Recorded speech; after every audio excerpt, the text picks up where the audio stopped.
இந்த உலகம் நிரந்தரமானது அல்ல, இது அழிந்துவிடும், நமக்கு மறுமை வேண்டும் என்ற எண்ணம் இருக்காது.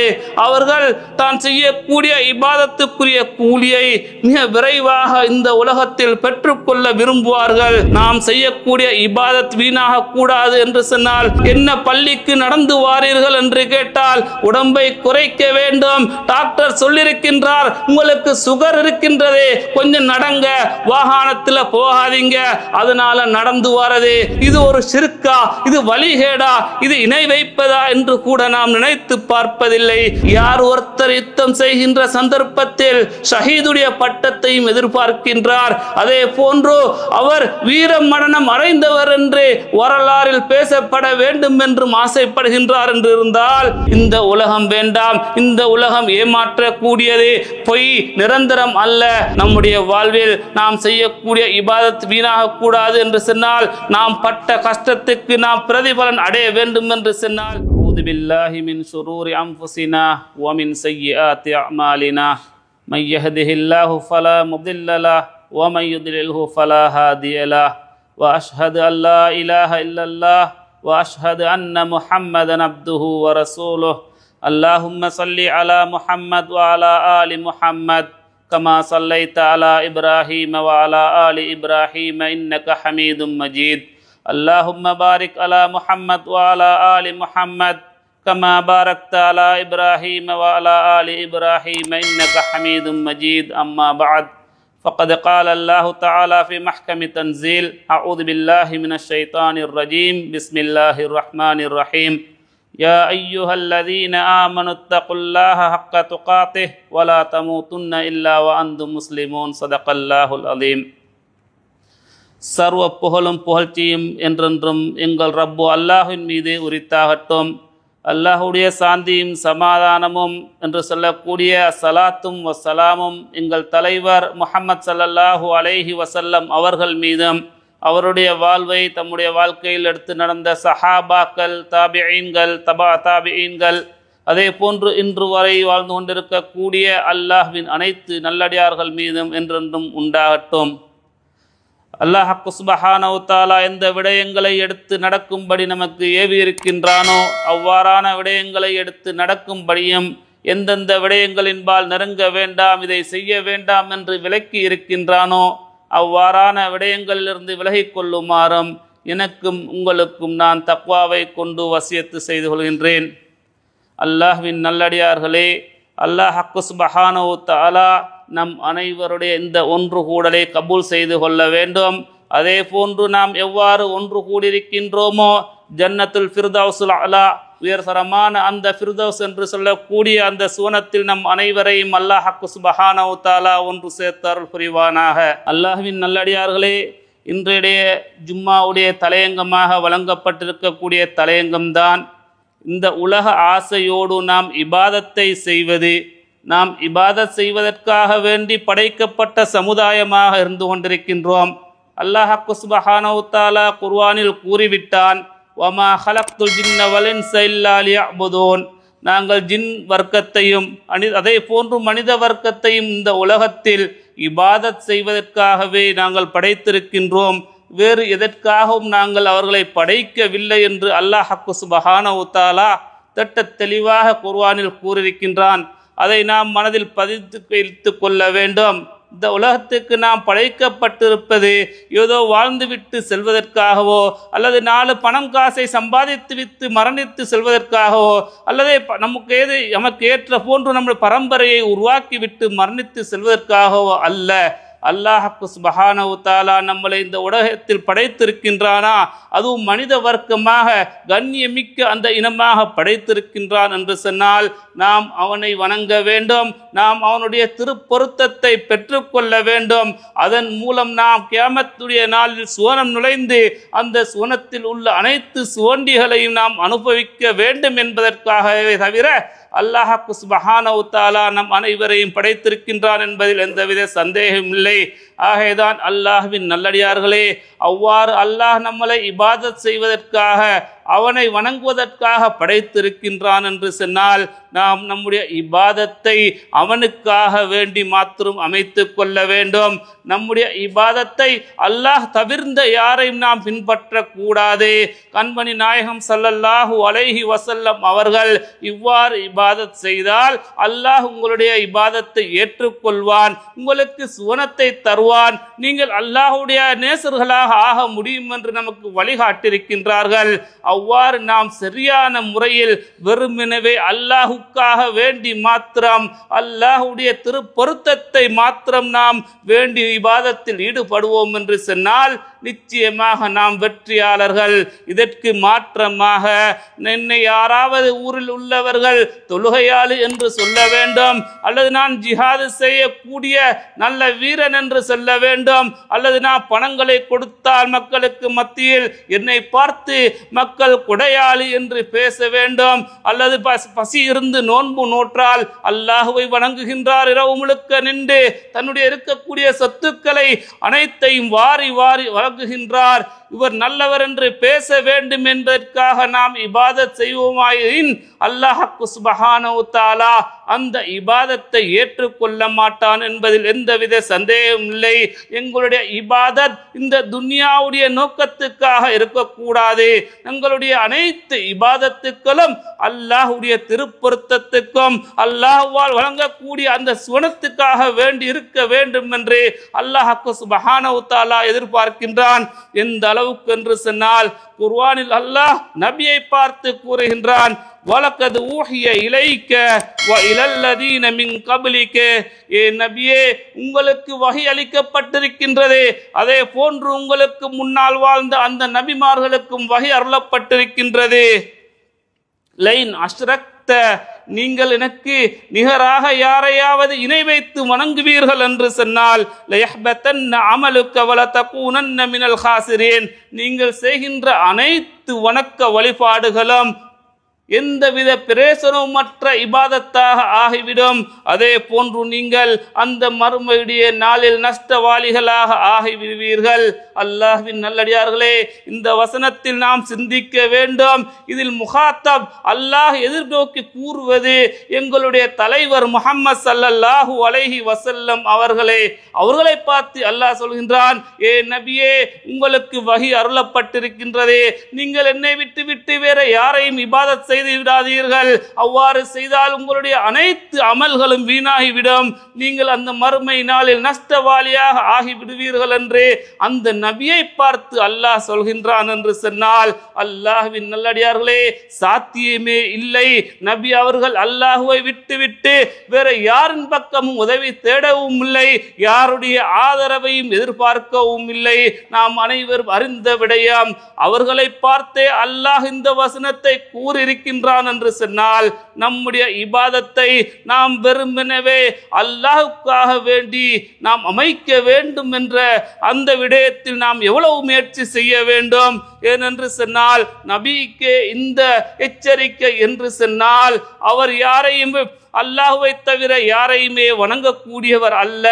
ஆனால் நாம் நம்மளை அறியாமல் நம்முடைய இபாதத்துக்களில் நமக்கு தெரியாது இது ஷிர்க், இது வழிகேடு என்று தெரியாது. அப்படிப்பட்ட நாம் எந்த அளவு இதில் நம்முடைய இபாதத்தை அல்லாஹுக்காக வேண்டி அமைத்து கொள்ள வேண்டும் என்று முயற்சி செய்ய வேண்டும். அல்லாஹ்வின் நல்லடியார்களே, நாம் நம்முடைய இபாதத்துக்களை வீணாக நாம் கழித்து விடக்கூடாது. நாம் தொழுகின்றோம், நாம் நோன்பு நோட்கின்றோம், நாம் ஜகாத் கொடுக்கின்றோம், நாங்கள் அனைத்து நல்ல விடயங்களையும் செய்கின்றோம். ஆனால் உள்ளத்தில் கடுகு அளவு சரி நாம் இதை பெருமைக்காக வேண்டியும் என்னை பார்த்து மக்கள் பேச வேண்டும், அல்லது நான் ஒரு பள்ளி நிர்வாகத்துக்குள் உள்வாங்க வேண்டும், அதற்காக வேண்டி பொது சேவையில் நான் கொஞ்சம் ஈடுபடுகின்றேன், இவ்வாறான சிந்தனைகள் நம்முடைய உள்ளங்களில் வந்து விடும் என்று சொன்னால் நிச்சயமாக அல்லாஹ்வின் நல்லடியார்களே, நாம் செய்த நாம் கஷ்டப்பட்டு வணங்கிய அந்த அனைத்து அனைத்து வணக்கங்களும் அந்த கியாமத்துடைய நாளில் நாம் எவ்வாறு டிஷ்யூ பேப்பர்களை துடைத்துவிட்டு குப்பை வாளிகளில் வீசுகின்றோமோ அதே போன்று அல்லாஹ்வுக்கு சுப்ஹானஹு வ தஆலா நம்முடைய இபாதத்துக்களையும் பெருமதியற்றதாக நீங்கள் எனக்காக வேண்டி செய்யவில்லை, நீங்கள் பிரபல்யத்துக்காக வேண்டி சொன்னீர்கள், நீங்கள் மக்கள் உங்களை பார்த்து தொழுகையாளி பள்ளி புறா போன்று பள்ளியோட ஒட்டி கொண்டிருக்கின்றார், சமூக சேவையில் மிகவும் பிரபல்யமாக ஆக வேண்டும் என்பதற்காக வேண்டி அனைத்து சமூக சேவைகள் ஈடுபட்டீர்கள். இவ்வாறு நம்முடைய இபாதத்துக்களை அல்லாஹ் மூஞ்சில் அந்த கியாமத்துடைய நாளில் நமக்கு யாரும் உதவி செய்ய முடியாது, அண்ணனும் உதவி செய்ய முடியாது, தம்பிமார்களும் உதவி செய்ய முடியாது, ஏன் பெற்றெடுத்த அந்த பெற்றோர்கள் கூட நமக்கு உதவ முன்வர முடியாது. அந்த நாளில் நாம் நண்பர்கள் நண்பர்கள் என்று அழைகின்றோம், ஆனால் அந்த நண்பர்களும் நம்மை விட்டு தூரமாக கூடிய அந்த நாளில் அல்லாஹ் நமக்கு உதவாமல் விட்டால் நாம் செய்த இபாதத், நாம் பட்டணி கிடந்தது, நாம் உழைத்ததை, நாம் ஜகாத் கொடுத்தது, இது அனைத்தை நாம் இவ்வாறான விடயங்களுக்காக வேண்டி அல்லாஹ்வுக்காக மாத்திரம் இல்லாமல் நாம் வீணாக அந்த இபாதத்துக்களில் மற்றவர்களை சேர்த்திருப்போம் என்று சொன்னால் நிச்சயமாக அல்லாஹ்வின் நல்லடியார்களே அந்த இபாதத்து நம்மளை அல்லாஹ்வுடைய திருப்பொருத்தத்தை பெற்று தராது, நம்மளை சுவனத்தில் நுழைய விடாது, நம்மளை அந்த கொடூரமான நரகத்துக்கு நுழைய வைத்து விடும் என்பதில் எந்தவித சந்தேகமும் இல்லை. ஆகதான் அல்லாஹ்வின் நல்லடியார்களே அல்லாஹ் நேசிக்கக்கூடிய விதத்தில் நாம் ஓரளவு சரி இபாதத் செய்கின்றோம் என்று சொன்னால் அந்த இபாதத்தில் வெறுமனவே நம்முடைய உள்ளங்களில் அந்த நியத் இருக்க வேண்டும். நான் தொழுகின்றேனா, நான் அல்லாஹ்வுக்காக வேண்டி தொழுகின்றேன், அதில் நான் ருக்கூ செய்கின்றேனா, சுஜூது செய்கின்றேனா, நான் ருக்கூவை நீட்டுகின்றேனா, சுஜூதை நீட்டுகின்றேனா, அனைத்து செயல்களும் அல்லாஹ்வுக்காக வேண்டி மாத்திரம். நான் பட்டினி கிடந்து நோன்பு நோட்கின்றேனா, என்னுடைய உடல் எடையை நான் குறைப்பதற்காக அல்ல, அது அல்லாஹ்வுக்காக வேண்டி தக்வாவை உண்டு பண்ண வேண்டும் என்பதற்காக வேண்டி நோன்பு நோட்கின்றேன் என்ற எண்ணத்தை கொண்டு வர வேண்டும். சிலரிடம் ஏன் நோன்பு என்று கேட்டால் எனக்கு வயிறு வைத்து விட்டது, அதனால் இந்த மாசம் முழுக்க நோன்பு பிடித்து வயிற்றை குறைக்க வேண்டும் என்று முயற்சி செய்கின்றேன். இப்படி சொல்லக்கூடியவர்களும் இருந்து கொண்டுதான் இருக்கின்றார்கள். அவர்களுக்கு தெரியாது இதுவும் ஷிர்க்குத்தான். இது இபாதத்தில் அல்லாஹ்வுக்காக வேண்டி அல்லாமல் தன்னுடைய உடல் எடையை குறைப்பதற்காக வேண்டி அவர் நோன்பு நோட்கின்றார். அந்த இபாதத் எந்தவித அர்த்தமும் மற்றதாக போய்விடும், பாவம் அவர் பட்டணி கிடந்ததும் வீணாக போய்விடும் என்பதில் எந்தவித சந்தேகம் இல்லை. ஏனென்று சொன்னால் அல்லாஹ் சுப்ஹானஹு வ தஆலா தெளிவாக கூறியிருக்கின்றான், வமினன் நாசி மக்களில் சிலர் இருப்பார்கள், மையகூலு அவர்கள் சொல்லுவார்கள் துஆ கேட்கின்ற சந்தர்ப்பத்தில் ரப்பனா ஆத்தினா ஃபித் துன்யா, என்னை படைத்த இறைவனே இந்த துன்யாவில் உள்ள அனைத்தையும் எனக்கு தந்தருள் புரிவாயாக. பள்ளிக்கு வருவார், தொழுவார், நோன்பு காலத்தில் பள்ளியில் இத்திகாஃப் இருப்பார், கியாமுல் லைல் தொழுவார், அறுவடை காலம் வந்தால் ஜகாத் கொடுப்பார், தான் உழைக்கக்கூடிய அனைத்து சொத்தையும் அல்லாஹ்வுடைய பாதையில் செலவு செய்ய தயாராக இருப்பார். ஆனால் கையேந்தினால் யா அல்லாஹ் இந்த துன்யாவில் எனக்கு நல்லதை தந்துவிடு, இந்த துன்யாவில் என்னை பெரியவனாக ஆக்கிவிடு, நாலு பேர் மதிக்கக்கூடியவனாக ஆக்கிவிடு, நோய் நம்மளமற்ற வாழ்க்கையை தந்துவிடு என்று துஆ கேட்பார். வமா லஹு பில் ஆখিরাতি மின் ஹலாக், அவருக்கு அந்த மறுமையுடைய நாளில் எந்தவித நசீபும் எந்தவித பங்கும் இல்லாமல் போய்விடும். ஏன்? அவருடைய நோக்கம் அல்லாஹ்விடம் வேண்டுவது அனைத்துமே உலகத்தோடு சம்பந்தப்பட்ட விடயமாக, உலக லாபகரமான விடயமாக இருந்து கொண்டிருக்கின்றது. ஆனால் அவருடைய நோக்கம் ஆகிராவாக அந்த மறுமை நாளாக இல்லை என்று இருந்தார், அவருக்கு அல்லாஹ் சுப்ஹானஹு வ தஆலா மறுமை நாளில் எந்தவித இரக்கமும் காட்ட மாட்டான் என்பதாக இந்த திருவசனத்தில் கூறுகின்றார். அதே போன்று தொடர்ச்சியாக அல்லாஹ் சொல்கின்றார், இந்த மக்களில் இன்னும் ஒரு கூட்டம் இருக்கத்தான் செய்வார்கள். வமின்ஹும் மையகூலு ரப்பனா ஆத்தினா ஃபித் துன்யா ஹஸனா வ ஃபில் ஆখিরাতি ஹஸனா, அவர்கள் என்ன சொல்வார்கள் என்று சொன்னால், என்னை படைத்த ரப்பே இந்த இந்த உலகத்திலும் எங்களுக்கு நல்லதை தந்துவிடு, இபாதத்து செய்யக்கூடிய பண்பை தந்துவிடு, இபாதத்தில் அந்த இபாதத்தை செய்யக்கூடிய சந்தர்ப்பத்தில் எங்களுடைய உள்ளங்களில் வெறுமெனவே உனக்காக வேண்டி இபாதத் செய்கின்றேன் என்ற அந்த எண்ணத்தை தந்துவிடு. அதே போன்று வஃபில் ஆகிரத்தி ஹஸனா, மறுமை நாளிலும் எங்களுக்கு நல்லதை தந்துவிடு, அந்த நரக நெருப்பை விட்டு பாதுகாத்து விடு, உன்னால் நல்லடியார்களுக்கென்று ஏற்பாடு செய்து வைத்திருக்கக்கூடிய அந்த சுவனத்தை எங்களுக்கு தந்துவிடு. இவ்வாறு கேட்பார்கள். வெறுமெனவே துன்யாவுடைய லாபத்தை மாத்திரம் கேட்காதே, ஆகிரத்தையும் ஞாபகம் வைத்து தன்னுடைய இபாதத்துக்களில் அந்த ஆகிராவை சேர்த்து கொள்வார்கள். வகினா அஸாபன்னார், அவ்வாறு எங்களுக்கு உலகத்திலும் நலவை தந்து ஆகிராவிலும் நலவை தந்து அந்த நரக நெருப்பை விட்டு பாதுகாத்து அருள் புரிவாயாக என்று அல்லாஹ்விடம் கெஞ்சுவார்கள். இவ்வாறு ஒரு கூட்டம் இருக்கத்தான் செய்கின்றார்கள். அதே போன்று அல்லாஹ் சுப்ஹானஹு வ தஆலா இன்னொரு கூட்டத்தை சொல்கின்றான். மங்கான யுரீதுல் ஆஜிலத அஜ்ஜல்னாஹு லஹு ஃபீஹா மா நஷாஉ லிமன் யுரீத். இன்னொரு சிலர் இருப்பார்கள், அவர்கள் செய்யக்கூடிய இபாதத்தை சொல்லி அல்லாஹ்விடம் இந்த துன்யாவிலே அனைத்தையும் கேட்டு பெற்றுக்கொள்ள முயற்சி செய்வார்கள். சொல்வார்கள், யா அல்லாஹ், நான் உனக்காக வேண்டி சுபஹ் சொல்லுதேன், உன்னுடைய திம்மத்தில் உன்னுடைய பொறுப்பில் என்னை ஆக்கிவிடு, நான் உனக்காக வேண்டி இஸ்திக்ஃபார் செய்தேன், எனக்கு குழந்தை பாக்கியத்தை தந்துவிடு. அனைத்தையும் அவசரப்பட்டு இந்த உலகத்திலே பெற்றுக்கொள்ள வேண்டும் என்று முயற்சிப்பார்கள். அவர்களுக்கு பொறுமை இருக்காது, அவர்களுக்கு எண்ணம் இருக்காது. இந்த உலகம் நிரந்தரமானது அல்ல, இது அழிந்துவிடும், நமக்கு மறுமை வேண்டும் என்ற எண்ணம் இருக்காது. அவர்கள் தான் செய்யக்கூடிய இபாதத்துக்குரிய கூலியை மிக விரைவாக இந்த உலகத்தில் பெற்றுக்கொள்ள விரும்புவார்கள். இப்படிப்பட்ட கூட்டமும் மக்கள் இருக்கத்தான் செய்கின்றார்கள் என்பதை அல்லாஹ் சுப்ஹானஹு வ தஆலா குர்ஆனில் சொல்கின்றார். ஆகைதான் அல்லாஹ்வின் நல்லடியார்களே, நாம் செய்யக்கூடிய இபாதத் வீணாக கூடாது என்று சொன்னால், இந்த சூட்டில் கூட உதாரணத்துக்கு நாம் பள்ளிக்கு வந்திருக்கின்றோம், நான் நினைத்தால் ஏசியில் அழகாக ரூமில் உட்கார்ந்து இருக்கலாம், பள்ளிக்கு வர வேண்டிய தேவையில்லை. இப்படி செய்யக்கூடிய இபாதத்தில் கூட பக்கத்தில் இருக்க ரூமில் இருக்கக்கூடிய ரூம்மேட், நீ தொழுகிற இல்லையா, நீ முஸ்லிம் இல்லையா என்று கேட்பான் என்பதற்காக வேண்டி பள்ளிக்கு வராமல் நாம் இன்ன கஷ்டத்தோடு வந்தாலும் நம்முடைய நியத்தை சீராக வைத்துக் கொள்ள வேண்டும். அல்லாஹுக்காக வேண்டி நான் பள்ளிக்கு செல்கின்றேன், அது சூடாக இருந்தாலும் சரி, அந்த காலம் குளிர்காலமாக இருந்தாலும் சரி, நான் அல்லாஹுக்காக வேண்டி பள்ளிக்கு வருகின்றேன் என்று நாம் நியத்து வைத்துக் கொள்வோமாயின் நிச்சயமாக அந்த இபாதத்தை அல்லாஹ் சுப்ஹானஹு வ தஆலா ஏற்றுக்கொள்வான். அதன் மூலம் நம்மளை சுவனத்தில் நுழைய வைப்பான் என்பதில் எந்தவித சந்தேகம் இல்லை. இதற்கு மாற்றமாக சிலரிடம் கேட்டால், என்ன பள்ளிக்கு நடந்து வாரீர்கள் என்று கேட்டால், உடம்பை குறைக்க வேண்டும், டாக்டர் சொல்லியிருக்கின்றார், உங்களுக்கு சுகர் இருக்கின்றது, கொஞ்சம் நடங்க, வாகனத்தில் போகாதீங்க, அதனால நடந்து வரது. சிலர் பள்ளிவாசலுக்கு வருவார்கள், லீவு நாளையில் நண்பர்களை சந்திக்க முடியும், தன்னுடைய மொழி பேசக்கூடியவர்களை சந்திக்கலாம், ஊர்க்காரர்களை சந்திக்கலாம். அல்லாஹ்வின் நல்லடியார்களே, ஆரம்ப நியத்து நம்முடைய இபாதத்தில் அல்லாஹ்வுக்காக வேண்டி என்று இருக்கட்டும். அவ்வாறு அல்லாஹ்வுக்காக வேண்டி என்று நாம் நியத்தோடு வந்தால் நமக்கு அதில் நடக்கும் போது நம்ம உடலுக்கும் அது நிவாரணமாக இருக்கும். வரக்கூடிய நண்பர்களை சந்தித்தாலும் அது தவறாக இருக்காது. அந்த இபாதத்தை அல்லாஹ் ஏற்றுக்கொள்வான்.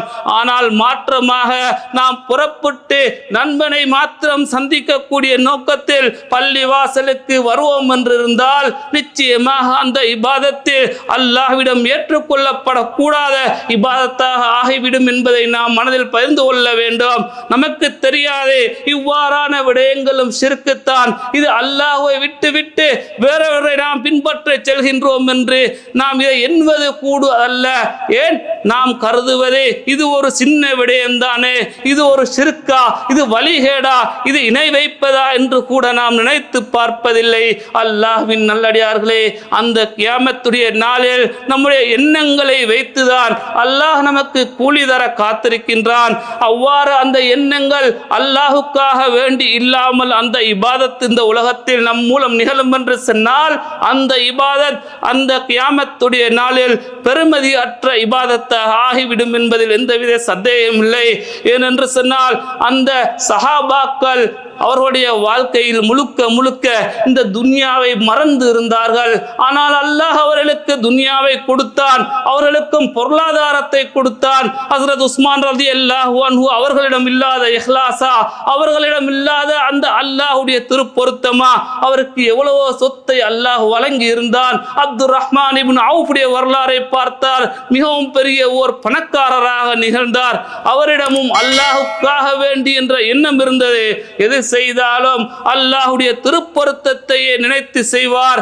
எந்த அளவுக்கு என்று சொன்னால் நபி அவர்கள் ஒரு விடுத்தம் ஜிஹாதை பற்றி சொல்லிக் கொண்டிருக்கக்கூடிய சந்தர்ப்பத்தில் ஒரு மனிதர் கேட்கின்றார், யா ரசூலல்லாஹ் அர்-ரஜுல், ஒரு மனிதர் யக்ஸு வயல்தமிஸுல் அஜ்ர வ ذிக்ரா மா லஹு, ஒரு மனிதர் யுத்தத்தில் செல்கின்றார், அவர் கூலியையும் அடைய வேண்டும் என்று ஆசைப்படுகின்றார். அதே போன்று நபியுடைய காலத்தில் யுத்தம் செய்தார், அவர் முஜாஹித், மிகவும் வீரமான ஒரு சஹாபி என்று பேசப்பட வேண்டும் என்று அந்த இரு எண்ணத்தோடு அவர் ஜிஹாத் செய்கின்றார்.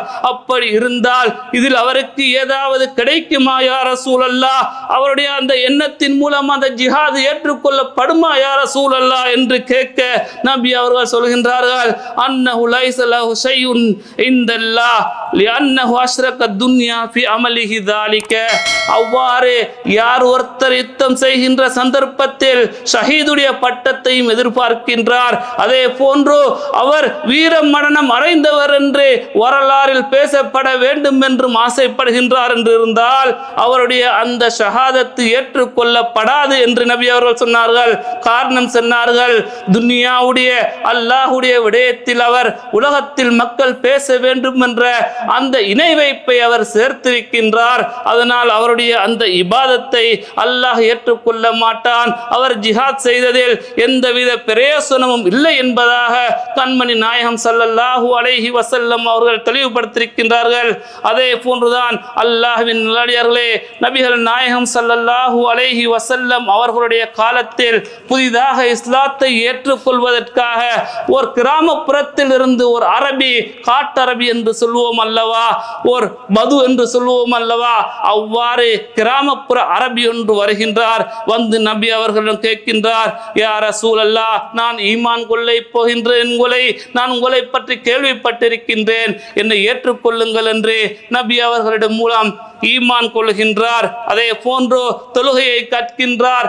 ரசூல் ஸல்லல்லாஹு அலைஹி வஸல்லம் அவர்களை பின்பற்றி அனைத்து விடயங்களையும் செய்து கொண்டிருக்கும் போது யுத்தத்துக்கு அழைப்பு வருகின்றது.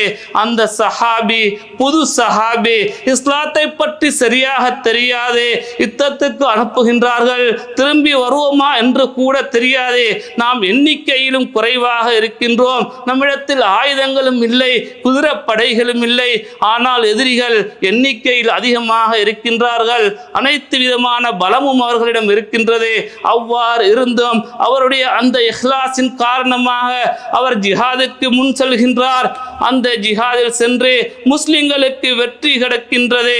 அப்போது அதில் கனிமத் பொருட்கள், அந்த காபிர்கள் விட்டு ஓடி சென்ற அந்த பொருட்களை நபி அவர்கள் அந்த சஹாபாக்களுக்கு கனிமத்தாக பிரித்து கொடுப்பார்கள். அதில் பங்கு பிரிக்கின்ற போது இந்த புது இஸ்லாத்துக்கு வந்த மனிதர் இல்லாமல் இருக்கின்றார் அந்த இடத்தில். அப்போது அவருக்கென ஒரு அடிமை பெண்ணை நபி அவர்கள் தயார் செய்து வைத்திருக்கின்றார்கள். நபி அவர்கள் ஏனே சஹாபாக்களிடம் சொல்கின்றார்கள், ஏ சஹாபாக்களே, அந்த அடியார் வந்தால் அவருக்கு இந்த பெண்மணியை, இந்த அடிமை பெண்மணியை கனிமத்தாக கொடுத்து விடுங்கள் என்று சொல்கின்றார். அப்படி இருக்கின்ற போது அவர் வருகின்றார். அந்த சஹாபாக்கள் அந்த பெண்மணியை, இது நபி அவர்கள் உங்களுக்கு என பிரித்தது, இது உங்களுடைய ஹக்கு, நீங்கள் பெற்றுக்கொள்ளுங்கள் என்று அவர் கொடுக்க, அதை எடுத்துக்கொண்டு அந்த பெண்மணியை அழைத்து கொண்டு நபி அவர்களிடம் வந்து கேட்கின்றார், மாஹாதா, ஏ ரசூலுல்லாவே, இது என்ன விடயம்? எனக்கு இந்த சஹாபாக்கள் என்னுடைய நண்பர்கள் ஒரு பெண்மணியை, அடிமை பெண்மணியை எனக்கு நன்கொடையாக தருகின்றார்கள், உங்களோடு யுத்தம் செய்ததற்காக, இது என்ன அர்த்தம் என்று வினவுகின்றார். சஹாபாக்கள் நினைக்கின்றார்கள், இவர் இந்த பெண்மணியை கூட்டிக் கொண்டு நபி அவர்களிடம் போகின்றார், ஏதோ புதுசாக இஸ்லாத்துக்கு வந்தவர், இதை குறையாக எண்ணி இது போதாது, எனக்கு பணம் வேணும், பெண் வேணா அல்லது பதவி வேண்டும் என்று கேட்பாரோ அவ்வாறு என்கின்றார்கள். ஆனால் அல்லாஹ் அவரை பொருந்திக் கொண்டிருந்தான், அவருடைய இபாதத்தை அல்லாஹ் ஏற்றுக்கொண்டிருந்தான். அதனால் அவ்வாறு அவர் கேட்கவில்லை. நபி அவர்கள் சொன்னார்கள், இந்த கனிமத் பொருளில் இருந்து கசம்துஹுலக, உங்களுக்காக வேண்டி நான் அதை பங்கு வைத்து உங்களுக்கு கொடுக்க சென்னேன். அதை கேட்ட அந்த மனிதர் சொல்கின்றார், மா அலா ஹாதா அத்தபஅதுக வலாகின்னி அத்தபஅதுக அலா அன் உர்மிய இலா ஹாஹுனா பி சஹ்மின் ஃபஅமூத ஃபஅதுஹுல் ஜன்னah. யா ரசூலல்லாஹ், நான் யுத்தம் செய்து உங்களை இஸ்லாத்தை ஏற்றுக்கொண்டு யுத்தத்துக்கு நீங்கள் அனுப்பி யுத்தத்தில் வெற்றி பெற்று இந்த கனிமத் பொருளில் இவ்வாறு ஒரு பொன் கிடைக்கும் என்பதற்காக வேண்டி நான் இஸ்லாத்தை ஏற்றுக்கொள்ளவில்லை யா ரசூலல்லாஹ். மாற்றமாக நான் இஸ்லாத்தை ஏற்றுக்கொண்டேன். நான் ஜிஹாது செய்து எனக்கு கையை காட்டுகின்றார், இந்த தொண்ட குழியில் இந்த பக்கம் இருந்து அம்பு வந்து ஏறி நான் வஃபாத்தாக வேண்டும், நான் ஷஹீதாக வேண்டும், அதன் மூலம் நான் அல்லாஹ்வுடைய திருப்பொருத்தத்தை அடைந்து சுயோனம் நுழைய வேண்டும். இதற்காக வேண்டித்தான் யா ரசூலல்லாஹ் நான் இஸ்லாத்தை ஏற்றேன், இந்த அடிமை எனக்கு வேண்டாம் என்று திருப்பி கொடுத்து விட்டு செல்கின்றார்கள். அப்போது நபி அவர்கள் கேட்கின்றார், சொல்கின்றார்கள், ஒன்றுமே சொல்ல முடியவில்லை, அமைதியாக இருக்கின்றார். நபி அவர்கள் எண்ணுகின்றார்கள், இது உண்மையாக இருக்குமோ அல்லது சும்மா செல்கின்றாரோ? அப்படி இருக்கும் போதோ நபி அவர்கள் சொல்கின்றார்கள், இன் தஸ்துகில்லாஹ் யஸ்துக, நீங்கள் சொல்வது உண்மையாக இருந்தால் நிச்சயமாக எதிர்வரக்கூடிய காலங்களில் அல்லாஹ் உங்களை உண்மைப்படுத்துவான் என்று நபி அவர்கள் சொல்லிவிட்டு விட்டு விடுகின்றார்கள். இன்னும் கொஞ்ச நாளில் இன்னொரு ஜிஹாது யுத்தம் வருகின்றது. அதிலும் அந்த புதுசாக இஸ்லாத்தை ஏற்ற அரபி யுத்தத்தில் கலந்து கொள்கின்ற ஷஹீதாகின்றார். ஜனாசாக்களை சஹாபாக்கள் யுத்த களத்திலிருந்து தூக்கி வருகின்ற போது அவருடைய முகம் கொஞ்சம் நபி அவர்களுக்கு விளங்குகின்றது. நபி அவர்கள் கேட்குகின்றார்கள், யா சஹாபா, ஏ சஹாபாக்களே, இது அந்த மனிதரா? அன்று அவ்வாறு ஒரு வார்த்தை சொன்னாரே, அந்த மனிதரா இது என்று கேட்க அவர்கள் சொல்கின்றார்கள், ஆம் ரசூலல்லாஹ், அவரேதான். அப்போது நபி அவர்கள் அவரை கிட்ட அழைத்து பார்க்கின்றார்கள். அவர் எங்கு கையை வைத்து காட்டினாரோ அந்த தொண்ட குழியை, அதே இடத்தில் அவருடைய அந்த அம்பு பட்டு அவர் வஃபாத்தாக இருக்கின்றார். அப்போது அவரை பார்த்ததில் நபி அவர்கள் ஆனந்த கண்ணீர் விட்டு சொல்கின்றார்கள், சதகல்லாஹ ஃபஸதகஹுல்லாஹ், அவர் அன்று அல்லாஹ்வை உண்மையாக நம்பியிருந்தார், அதனால் அல்லாஹ் அவரை இன்று உண்மையாளி என்று நிரூபித்து விட்டார் சமூகத்துக்கு மத்தியில் என்று புகழாரம் பாடுகின்றார்கள். அல்லாஹ்வின் நல்லடியார்களே, அந்த புதிதாக இஸ்லாத்துக்கு வந்த மனிதருடைய அன்றைய ஈமான், தான் ஜிஹாத் செய்வதே, தான் இஸ்லாத்துக்கு வந்ததே வெறுமெனவே அல்லாஹுக்காக வேண்டி மாத்திரம், அதன் மூலம் தான் சுவனம் நுழைய வேண்டும் என்பதற்காக வேண்டி அன்று உறுதியாக இருந்தார். அன்று நபி அவர்கள் சாட்சி சொல்கின்றார்கள், யா அல்லாஹ், இன்ன ஹாதா அப்துக ஹரஜ முஹாஜிரன் ஃபீ சபீலிக, யா அல்லாஹ், இந்த உன்னுடைய அடியான் எனக்கு முன்னால் ஜிஹாதில் வெளிக்கிளம்பி சென்றார். பகுத்தில ஷஹீதா, அவர் ஷஹீதாக வீர மரணம் அடைகின்றார். ஆனா ஷஹீதுன் அலா தாலிக, அவருடைய வீர மரணத்துக்கு நான் சாட்சி என்று கண்மணி நாயகம் ஸல்லல்லாஹு அலைஹி வஸல்லம் அவர்கள் அல்லாஹ்விடம் அவருக்காக வேண்டி பணிந்துரை செய்கின்றார்கள். ஆகைதான் அல்லாஹ்வின் நல்லடியார்களே, நாம் செய்யக்கூடிய இபாதத்தை வீணாக கழித்து விடாமல் நாம் அதை அல்லாஹுக்காக வேண்டி செய்கின்றேன், இந்த உலகத்துக்காக வேண்டி அல்ல என்று நாம் அனைவரும் உறுதியாக நம்முடைய உள்ளங்களில் இபாதத்தை ஆக்கிக் கொள்ள வேண்டும். அல்லாஹ் சுப்ஹானஹு வ தஆலா நமக்கு உண்மையான மன தூய்மையை, இஹ்லாஸை தந்து உண்மையான முத்தகீன்களாக மரணிக்கக்கூடிய சந்தர்ப்பத்தை அல்லாஹ் சுப்ஹானஹு வ தஆலா எனக்கும் உங்களுக்கும் தந்தருள் புரிவானாக. அன்பார்ந்த சகோதரர்களே, இதே போன்றுதான் அன்று நபி அவர்களுக்கு முன்னால் வாழ்ந்த அந்த சஹாபாக்களுடைய வாழ்க்கையில் தன்னுடைய இபாதத் அனைத்தும் வெறும் எனவே அல்லாஹுக்காக வேண்டியும் அல்லாஹ் அல்லாஹ்வுடைய திருப்பொருத்தத்துக்காக வேண்டியும் அமைய வேண்டும் என்று பாடுபட்டார்கள். இன்று வரைக்கும் நாம் அவர்களுடைய புகழை சொல்லிக் கொண்டிருக்கின்றோம். இதற்கு காரணம் அவர்களுடைய அந்த உண்மையான உள தூய்மை என்பதை நாம் விளங்கிக் கொள்ள வேண்டும். அன்று அதே போன்றுதான் ஹஸரத் அபூ தல்ஹா ரலியல்லாஹு அன்ஹு அவர்கள் அந்த மஸ்ஜித் நபவியில் இருந்து அந்த தோட்டத்தை ரசூல் ஸல்லல்லாஹு அலைஹி வஸல்லம் அவர்கள் மஸ்ஜித் நபவியை விசாலப்படுத்துவதற்காக கேட்கின்றார்கள். கேட்ட உடனே அவர் வழங்குகின்றார். அப்போது நபி அவர்கள் சாமினூனி யா அபூ தல்ஹா, ஏ அபூ தல்ஹாவே இதுக்கு விலையை சொல்லுங்கள் என்று கேட்க அவர் சொல்கின்றார், லா நத்லுபு சமனஹு இல்லா இந்தல்லாஹ் யா ரசூலல்லாஹ், அந்த தோட்டத்துடைய கூலி இந்த உலகத்தில் எனக்கு எதுவும் வேணாம், அதற்காக வேண்டி அதனுடைய கூலியை நான் அல்லாஹ்விடம் கேட்கின்றேன், அல்லாஹ்விடம் தரும்படி நீங்கள் அல்லாஹ்விடம் கேளுங்கள் என்று அல்லாஹ்விடம் பொறுப்பு சாட்டுகின்றார். அல்லாஹ்வின் நல்லடியார்களே, அன்று வாழ்ந்த அனைத்து சஹாபாக்களுடைய வாழ்க்கையும் அவர்களுடைய எண்ணங்களும் அவ்வாறுதான் இருந்தது. இந்த உலகம் வேண்டாம், இந்த உலகம் ஏமாற்றக்கூடியது, பொய் நிரந்தரம் அல்ல, அந்த மறுமையுடைய நாளில் தான் நாங்கள் சுவண்டியாக வாழ வேண்டும், அதற்காக வேண்டி தம்முடைய அனைத்து இபாதத்துக்களையும் அவர் அல்லாஹுக்காக வேண்டிய செய்தார்கள், வெற்றி பெற்றார்கள். அல்லாஹ் அவர்களுக்கு ரலியல்லாஹு அன்ஹும் வரது அன்ஹு, அல்லாஹ் அவர்களை பொருந்திக் கொண்டான், அவர்களும் அல்லாஹுவை பொருந்திக் கொண்டார்கள் என்று குர்ஆன் வசனத்தை இறக்கி அல்லாஹ் அவர்களை கண்ணியப்படுத்தியிருக்கின்றான். அவருடைய அந்த இஹ்லாஸை கொண்டுதான் என்பதில் எந்தவித சந்தேகமில்லை. ஆகைதான் அல்லாஹ்வின் நல்லடியார்களே, நம்முடைய வாழ்வில் நாம் செய்யக்கூடிய இபாதத் வீணாகக்கூடாது என்று சொன்னால், நாம் பட்ட கஷ்டத்துக்கு நாம் பிரதிபலன் அடைய வேண்டும் என்று சொன்னால், நாம் நம்முடைய இபாதத்தில் முழுக்க முழுக்க அல்லாஹுக்காக வேண்டி மாத்திரம் என்ற எண்ணத்தை வைத்துக் கொள்ள வேண்டும். மனிதர்கள் பார்க்கின்றார்கள், அதனால் நான் தொழ வேண்டும், ரூம்ல உள்ளவர் சத்தம் போடுவாரே அதனால் நான் தொழ வேண்டும், அவ்வாறான எண்ணங்களை விடக்கூடாது. அவ்வாறான எண்ணங்களிலிருந்து முழுமையாக விடுபட வேண்டும். வெறுமெனவே நம்முடைய உள்ளத்தில் ஹாலிஸன் லில்லாஹி தஆலா, நான் செய்யக்கூடிய அனைத்து இபாதத்தும் அனைத்து நற்காரியங்களும் அது பொது விடயங்களாக இருந்தாலும் சரி, குடும்பத்துக்காக இருந்தாலும் சரி, தனக்காக இருந்தாலும் சரி, அனைத்து நற்காரியங்களும் நான் செய்வதே அல்லாஹ்வுடைய பொருத்தத்திற்காகவும் அந்த மறுமை நாளில் சுவனத்தை அடைய வேண்டும் என்பதற்காகவும் என்ற எண்ணத்தை உள்ளத்தில் வைத்துக் கொள்ள வேண்டும். அல்லாஹ் சுப்ஹானஹு வ தஆலா நம் அனைவருக்கும் அப்படிப்பட்ட எண்ணத்தை, உண்மையான இஹ்லாஸை, உண்மையான இறையச்சத்தை தந்து இறுதி வரைக்கும் முஹ்லிசீன்களாக அல்லாஹுக்காக வேண்டி மாத்திரம் இபாதத் செய்யக்கூடிய அடியார்களாக நம் அனைவரையும் அல்லாஹ் சுப்ஹானஹு வ தஆலா வஃபாத்தாக்கி அருள் புரிவானாக.